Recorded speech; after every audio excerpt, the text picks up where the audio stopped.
Siapa yang coklat? Najwa punya Okey. Tahniah Najwa. So, sekarang ni kita akan pakai yang coklat. Yang coklat ni betul. Saya dah kalkulate untuk I2, saya dapat 25 point berapa tadi? 25.43. Bolehlah tu, lebih kurang lah sebab kadang-kadang kita sebab decimal places dan sebagainya.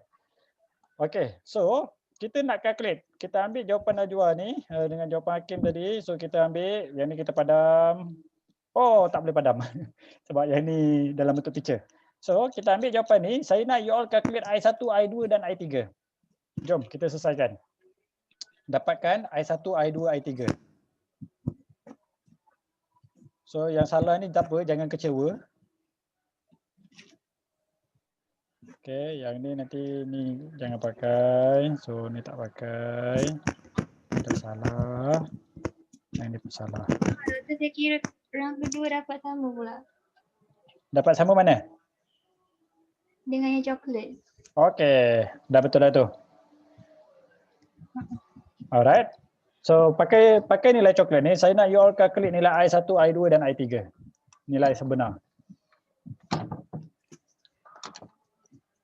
So yang kita tahu dekat sini, I1 kita akan dapat sebab I1 sama dengan I1 dekat sini. So selesailah. I1 sepatutnya sama dengan 31.54 sudut negatif 52.48. Itu I1. I2 kita sepatutnya dia adalah I2 tolak I1. Dapatkan jawapan. Dan I3 kita sebenarnya sama dengan negatif I2. So dapatkan jawapan juga. Negatifkan angka tu. Lepas tu dapatkan dia dalam bentuk polar form yang positif. Okey, betul. Dapatkan jawapan I1, I2 dan I3. I1 dah selesai, dapatkan I2, I3. Berapa jawapan I2, I3?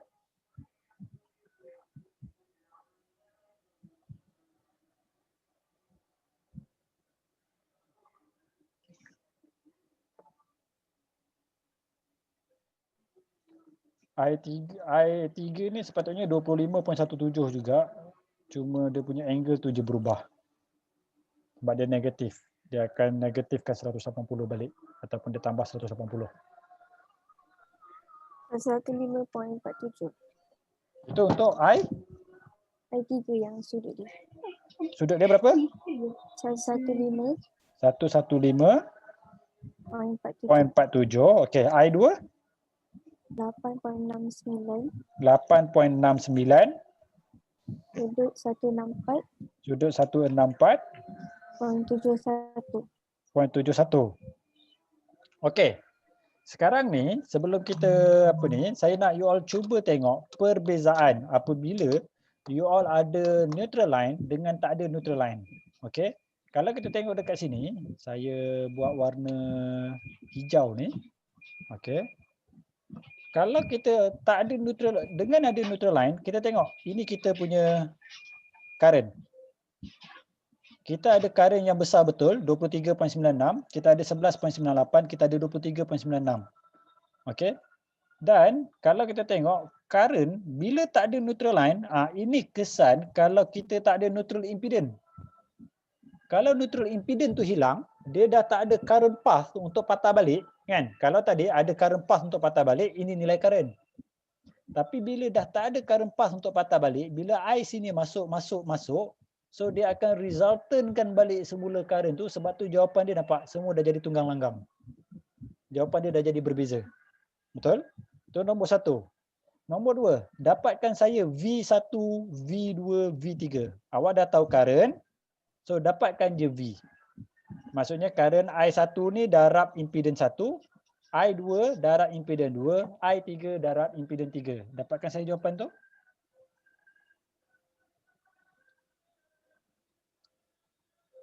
Saya nak tahu V1 berapa, V2 berapa, V3 berapa.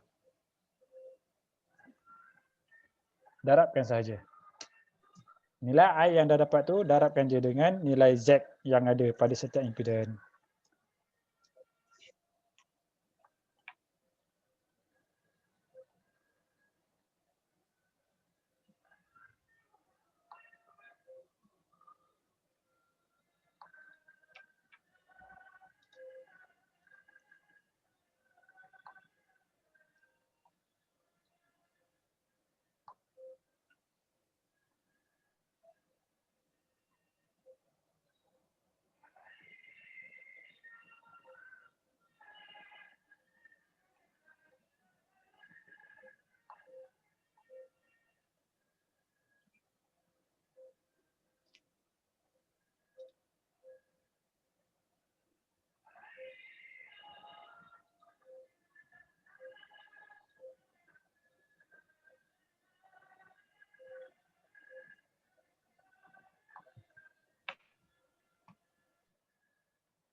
Okey, dapat dah. V1, V2, V3.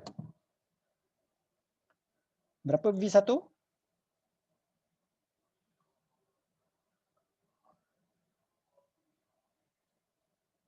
Hello? Darab je tau. Current yang dah ada ni, darab je dengan ni. V1 sama dengan 315. 315.4. okey, sudut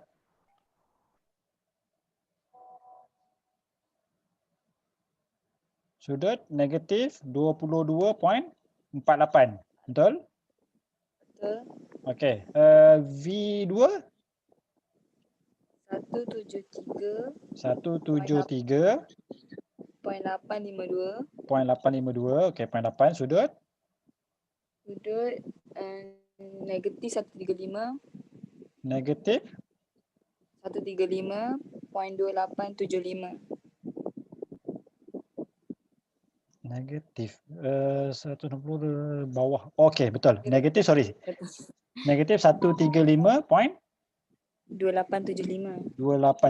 29. Okey. V3 251.7. 251.7 sudut 70.471. 70.47. Alright. Okey, sekarang ni ingat tak tadi? Berapa voltage range kita tadi yang kita benarkan? Kalau V kita 230 volt, okey, sepatutnya kita benarkan dia sampai 253 volt dan juga sehingga 217. Betul tak? Ini voltage range yang sepatutnya kita benarkan. Okey, sekarang ni tengok apa kesan neutral line tak ada. Okey, saya buat hijau muda. Kesan pertama neutral line tak ada, kita tengok current dia dah berubah-ubah macam ni. Current dia dah ada yang besar betul, ada yang kecil betul. Maksudnya berbezalah. Tapi ingat, current dia tak ada apa-apa sangat. Yang affected nilai voltage. Kalau ada neutral line, kita nampak voltage kita cantik je dalam limit. Apa berlaku kalau neutral line putus dekat sini? V1 berlaku over voltage. Voltage dia lagi tinggi daripada maksimum. V2 berlaku under voltage. Lagi kecil daripada nilai sepatutnya. V3 sahaja dalam range. Sebab tu, in practical, kalau neutral line kita terputus, akan ada rumah yang lampu dia terbakar automatik. Sebab kenapa ni? Sebab voltage dia jadi 300 lebih volt. Nampak? Load yang sama, kesan bila kita tak ada neutral line. Ini kesan dia. Okey? Boleh? Ada soalan tak?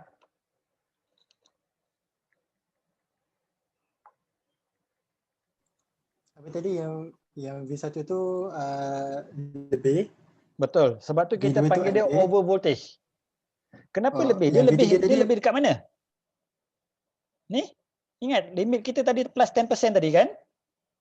Limit voltage kita sebenarnya sepatutnya 253 sahaja. Tapi berapa yang kita dapat? Range yang kita dapat nilai dia 300 lebih. Which is lebih daripada limit sepatut yang without dibenarkan. neutral line. Okey. TMB cuma benarkan lebih 10% kurang 6%, iaitu range kita daripada 217 hingga 253. Tapi bila neutral line ni terputus, kita dapat V1 315 volt. So rumah yang dekat 10 ohm ni automatik peralatan elektrik dia terbakar, lampu-lampu dia terbakar. Sebab berlaku over voltage. Okey? Manakala V2 ni pula under voltage. Voltage tak cukup. Kalau dia ada motor, motor tu akan terberhenti sendiri. Itu kesan voltage. Sebab tu voltage sangat kritikal. Sebab tu bila kita unbalance load, kita wajib ada neutral line. Ini contoh dia. Contoh analisis dia. Habislah dah tentang unbalance load. Ini yang paling kritikal. Faham tak? Oh, so memang nanti kalau soalan lain pun dia memang V1 tu ialah over, V2 tu under. Tak semestinya. Dia bergantung kepada load lah. Sebab tu kita kena analyse. Dia tak semestinya V1 tu automatic akan overload. Kenapa dia jadi overload, over voltage? Sebab dia bergantung kepada circuit analysis. So kena buat mesh analysis lah. Dalam kes ini, dalam soalan ni, kita lepas kita analyze, kita dapati V1 over voltage, V2 under voltage, V3 tu dalam range normal. So itu kesan bila neutral line terputus. Tapi tak wajib V1. So kalau ada soalan lain, kalau susunan load dia berbeza, nilai load berbeza, mungkin load nombor 2 yang over voltage. Mungkin load nombor 3 yang over voltage. Kena buat calculation. Bukan dia over voltage sebab dia duduk kat atas, tak ada kena-mengena. Disebabkan analisis. Disebabkan nilai current, disebabkan nilai impedance, menyebabkan dia jadi over voltage berbanding orang lain. Okey, berbeza dengan kalau ada neutral voltage balance, tak ada isu. Ini yang berlaku in practical. In practical kita akan nampak condition macam ni. Okey, ini antara benda yang awak perlu tahulah tentang unbalanced load. Bila unbalanced load, analisis dia kompleks, dia tak sesimpel macam balanced load. Okey, ada nak tanya apa-apa?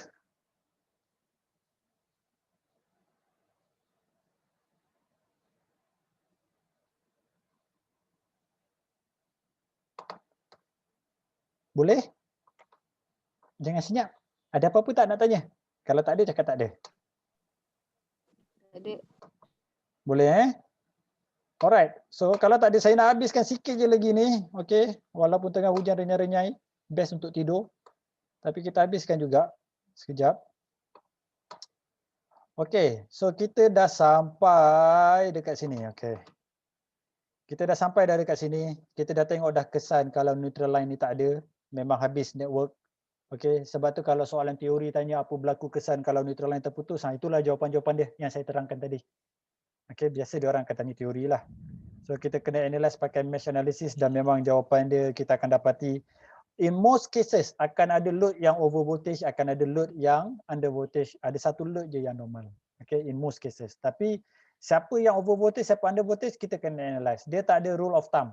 Okay, dia tak ada rule of thumb. So you need to analyse by yourself. Okay, so kita dah jawab dah soalan ni. So ini cara calculation untuk kita cari power. Okay. In general, kalau tak nak pakai formula pelik-pelik, pakai je formula power 3 phase sama dengan, okay. Dekat sini yang penting saya nak highlight yang ni. Untuk balance network, okay, untuk balance network, kita tahu, mana pensel, alright. Untuk balance network, kita tahu bila balance, P1 akan sama dengan P2 sama dengan P3, betul? Sebab dia balance. So P dia sama setiap phase. Sebab P ni untuk single phase. So kita tahu P dia akan sama untuk setiap satu. Q1 sama dengan Q2 sama dengan Q3. Okay. So kita boleh kata P3 phase sama dengan 3 single phase, 3 P1. Q3 phase sama dengan 3 Q single phase. Macam tu je dia punya formula. Tapi kalau kita nak ringkaskan lagi, sebab isu dia macam ni. Kita ada P3 phase yang mana formula dia adalah 3 I phase, V phase, cos theta. Betul? Cuma biasanya dekat soalan, kita tak ada soalan, dia tak bagi V phase. Biasanya dia bagi dalam bentuk V line. So apa kita buat? Kita convert dua-dua parameter phase ni kepada line. Okay, kita cuba buktikan. Katakanlah load saya Y. Okey, katakan load saya Y. Okey, ataupun Y lah. So saya akan dapat 3. I phase kalau jadi Y, dia I phase dengan I line dia jadi apa? Sama betul? I phase sama dengan I line. Hello? Betul. Okey. V phase? Kalau nak tukar jadi bentuk V line. Dia jadi V line apa? Set 3. Set 3. Bahagi set 3, betul? So kita darab dengan cos theta. So kalau kita ada set 3 dengan 3, saya boleh potong set 3 ni, atas ni akan jadi square root 3. Sebab tu dia datang satu lagi equation macam ni. Ya. Okey, kalau kita nak pakai V line I line boleh, tapi depan tu kena tambah square root 3. Dia buat sub-sub je kan, doktor? Pardon? Dia substitute je, betul. So kalau Q 3 phase pun sama Tak juga. lah, dia main sub. Betul. Okey, kalau Q 3 phase pun kita ada dua option, sama ada kita nak pakai 3 I phase V phase sin theta ataupun kita nak pakai square root 3 I line V line sin theta. So kita ada dua option, kita boleh pakai dua-dua. It's up to you. Okey? Ini untuk balance. Okey, kalau unbalance tak boleh pakai formula tu. Sebab kenapa? Okey, yang ni lupa cakap. Yang ni, formula ni valid untuk dua-dua tau. Sama ada dia Y ataupun dia delta. Jawapan dia tetap sama. Dia ada square root 3 ni. Okey, dia tak kisah sama ada Y ataupun delta, jawapan tetap sama dan P ni inilah jawapan dia. Ini kalau balance. Kalau unbalance, macam mana unbalance? Unbalance tak boleh terus jadikan 3 single phase. So kena cari power single phase nombor 1. Power single phase nombor 2. Power single phase nombor 3 tambah 3. Q pun sama. Cari untuk phase 1, cari untuk phase 2, cari untuk phase 3 tambah 3. Kenapa tak boleh terus darab 3? Sebab setiap phase lain-lain load. So mana boleh darab 3? Kenapa 3 phase balance tadi boleh darab 3? Sebab ketiga-tiganya sama. Sebab tu kita darab je 3.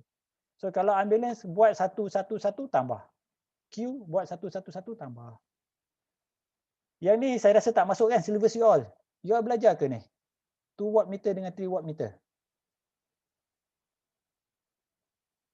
Rasa tak masuk dalam syllabus you all. Ni yang lama punya ni je. Waktu zaman saya je saya suka tanya soalan ni. Tak, doktor. Kita orang tak belajar lagi. Alright. So saya rasa tu tak ada. Tak apa, abaikan. So sampai situ je lah. Habislah. Preface. Ya ke? Ada soalan? Yang tadi masuk. Yang tadi tak masuk syllabus. Mana? Yang ni. Tak masuk kan? Sebab rasanya hari tu dah pernah buat example lah. Oh, masuk juga? Tak tahu. Oh, Betul kalau tak? masuk, Confirm tak apalah. kelas kita. Simple. Tak tahu. Abang Jaji tak tahu sama ada masuk ke tak. Sebab saya tak pernah mengajar subjek 2423 yang baru ni. Sebab 2423 you all batch kedua. So kalau masuk, okey lah. Masuk je lah. Okey, kalau masuk kita bincang ni nanti minggu depan lah. Masing-masing dah penat dah ni. Kita bincang minggu depan tentang 2 watt meter method ni. Ni simple je ni. Ni tak ada calculation apa sangat pun. Okay, it's just a simple method. Saya akan tunjuk macam mana dalam meeting kita minggu depan. Okay, ada apa-apa soalan tentang 3 phase kecuali 2 watt meter method? 2 watt meter tu nanti saya akan bagi tahu kenapa tiba-tiba kita nak buat 2 watt meter method. Kenapa dia penting? Ada soalan? Semua faham? Yang penting you all faham apa yang you all belajar. You all tahu kenapa. Itu yang penting. Kenapa you all belajar unbalanced 3 phase dan sebagainya. Macam mana nak calculate untuk power, kenapa kita boleh darab 3, kenapa kita tak boleh darab 3, kenapa kita kena buat individu. Dan buatlah latihan. You all dah dekat dengan semester break dah ni. Mid-sem. Dah nak dekat dengan mid-sem. So dengan kata lain dah dekat dengan test 1. So sepatutnya dah buat banyak latihan. Okay, tolong buat banyak latihan. Tolong familiarkan dengan soalan. Tolong buat soalan test dan juga soalan final. Walaupun you all cuma nak jawab soalan test. Okay. Saya mungkin pernah cakap, mungkin tak pernah cakap. Tapi satu-satunya cara you all tahu you all akan dapat A subjek tu kalau carry mark you all atas 40. Okay. Ataupun you all set atas 42. Kalau waktu zaman saya waktu zaman saya belajar, saya kena pastikan bahawa carry mark saya memang kena atas daripada 45. Kalau 45 tu dah confirm A lah tu, tak payah risau. So dengan kata lain macam mana nak dapatkan 45, kena pastikan biasanya test 1, test 2 full mark. Bukan benda mustahil test 1, test 2 full mark. Sebab test biasanya soalan dia simple. So buat latihan final, kalau ada yang tak faham tanya saya, okey. Aisyah raja yang tanya saya. Tengah-tengah malam dia telefon. Okey. So buat latihan, kalau ada apa-apa yang tak faham tanya je. Saya akan discusskan. Alright? Ada apa-apa nak tanya? Tak ada apa-apa? Okey semua? Alright. So kalau tak ada apa-apa, saya rasa sampai sini je.